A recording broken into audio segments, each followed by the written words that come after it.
This is John with Go Mobile, and I just got back. There's been a job that I've been neglecting to do, and well, now I've neglected it far enough that I actually got to do it. I got to put glow plugs in, I believe it's an 013 or 011 Chevrolet 2500 with the Duramax in it. Now, you've seen me rebuild cat engines from the ground up. You see me replace differentials, transmissions, and all kinds of goodies. Now, all you guys, I just don't like doing them because every time I've done glow plugs on a Duramax, it is a very intensive job. Because 9 times out of 10, I should say 9 times, 7 times out of 10, the glow plugs end up breaking off in the damn heads. It's aluminum head, steel inserts, heat and hot, they just kind of wear out. So I think I'm going to do today, before I go, because I've always hit these jobs and I hit them head on. I swing hammers, I hit hard. I come in, I knock everything out right away. But I think what I'm going to do on this job is I'm going to take a step back and I'm going to use a trick I've used in the past. Not on glow plugs, but on other stuck stuff. I'm going to go start this thing up and let it get up to operating temperature and let it run for 20, 40, 30 minutes, somewhere like that. And I'm going to hit it with some penetrating oil. Then I'm going to shut it off.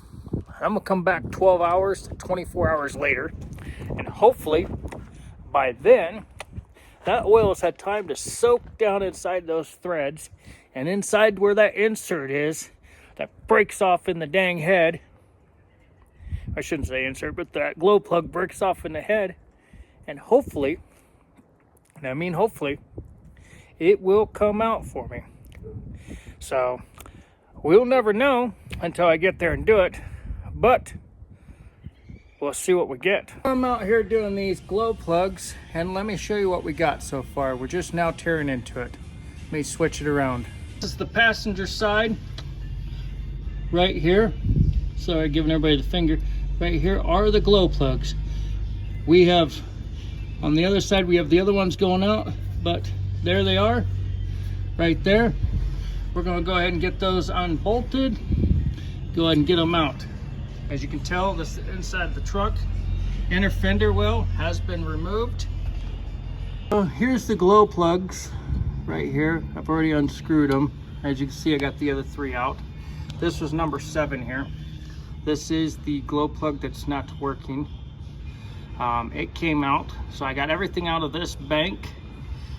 Now, what I'd like to do, first off, is I will test the glow plugs, test them, voltage regulate them, see what the circuit is. But as you can see, we have a little bit of continuity issues right there. You can see connectors good on this side, but we're just going to brush them up. Good here, good, and good. So now what we'll do is we'll get some never sees on these, because you definitely want to never seize these bolts in there. Contact, when you put these in, it is very key that you buy a good quality glow plug. Now, you can buy these from Amazon and eBay. I'm not saying you have to buy the golden series of the glow plugs, but definitely helps to spend a little bit. I wouldn't buy the cheapest ones you see.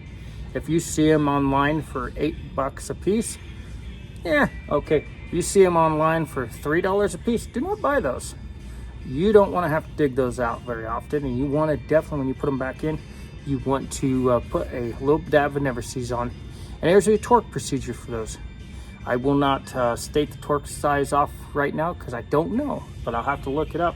But you want to torque those back in. You do not want to over tighten them. Do not want to strip them out.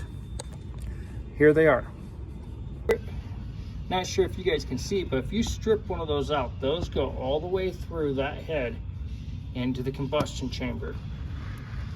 They make a toolkit for extracting them, just in case. But you don't want that to happen. And this is not a job that you want to do all the time. I just make it look easier than it actually is. Okay, as you can tell,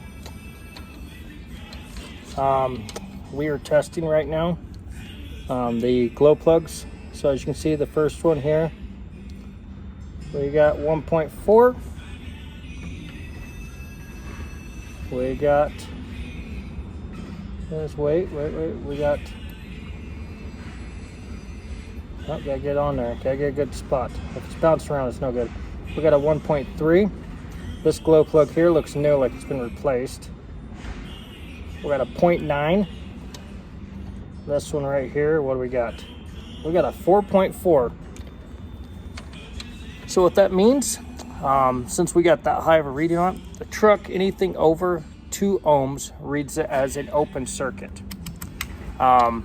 So that's what the computer was telling me, was there was one out on that side. Now on the other side, I got 2 more that are also out. So once we get that open, the reason I'm testing this is to ensure that we do not have any broken loops, any broken wires, any bad wires. Now we're gonna go put this side all back together, put the eyelets on. I gotta go brush them and clean them up. But once we get the eyelets all brushed up, cleaned up, I put a little dielectric on them just to make sure that everything stays tight and sealed up. Get those all good. We'll put the fender back in, and then we'll move to the other side. And then we'll repeat. Cross our fingers, break them loose. Once we get them out of there, we'll pull them out, and I should have 2 bad on that side. So let's see what we get. Here we are on the passenger side, or I should say passenger side, the driver's side. As you can tell, there's a little bit more going on over here. You got the wiring harness, you got the lines for your hydro boost, and you got your steering column here. Now, you can get the glow plug out of there. It's a little bit of a pain, but it will come out. Everything else is looking good. I tested them. Had some mixed numbers.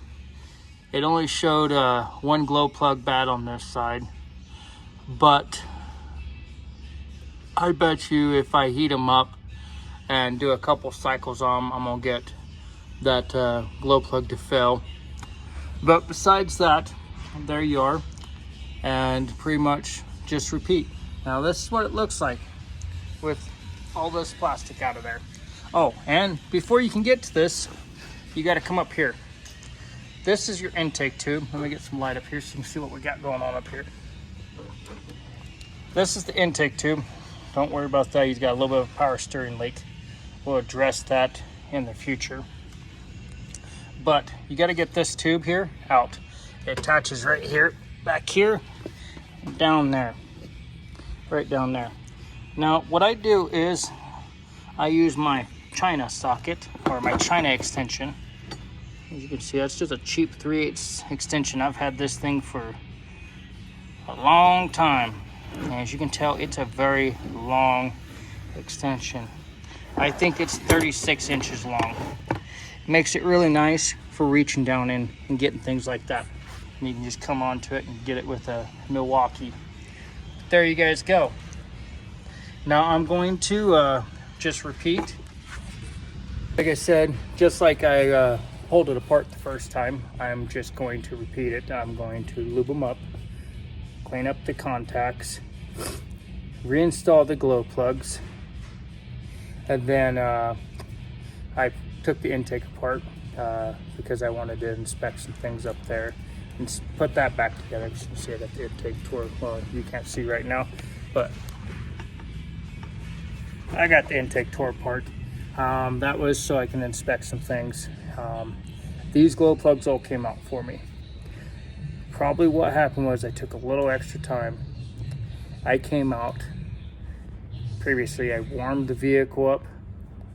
I hit it with lube. Then I shut it off after it was already lubed. Made sure I had no fires, but lubed them up, left them set. Left them set for, I think, probably about 12, 14 hours. Well, probably longer than that. It's next day, so yeah, every bit of 12 to 14 hours. But those have been setting with some lube on them. Truck hasn't been restarted since I did that. And I believe that helped because I've had some of these be an absolute booger coming out. These ones all came out relatively nice. Mismatched glow plugs through them. We're putting all 8 in, as you can tell, because if one failed, the others are going to fail too. And while we have it apart, you know, it's no more time really to go ahead and replace the other ones, except for that one time where I spent, I think, 2 hours fighting one glow plug. I had to pull it out, drill out it pulled the threads with it, had to re-thread it, and all kinds of good stuff that's not wanted. Vacuum the system out, force air in through it to blast it and stuff. It was a pain in the butt, but this didn't happen this way this time. So like I said, we're just going to put it back together, put the batteries back on, and then we'll start it up, and hopefully our check engine light will go off and stay off. We ran a couple tests on it. We ran tests on the glow plugs, obviously, and we did have glow plug failure. 2, 4, and 7 was my glow plug failure. So they just put, or another shop, a previous shop of mine, put a glow plug relay module on it, or a glow plug electronic module on it last year. I don't know if they bothered to check the glow plug resistance, but the glow plugs weren't resisting correctly. So there we go. And why I'm in here, repeat, why I'm in here, this is one of those things where the engine's grounded. So I always check block grounds when I run across them, any engine grounds. Make sure it's grounded correctly. So I'll let you guys go for right now. Let me get this put back together, and then we'll start this thing up and make sure it starts up and runs, and that we are going farther ahead and no other issues.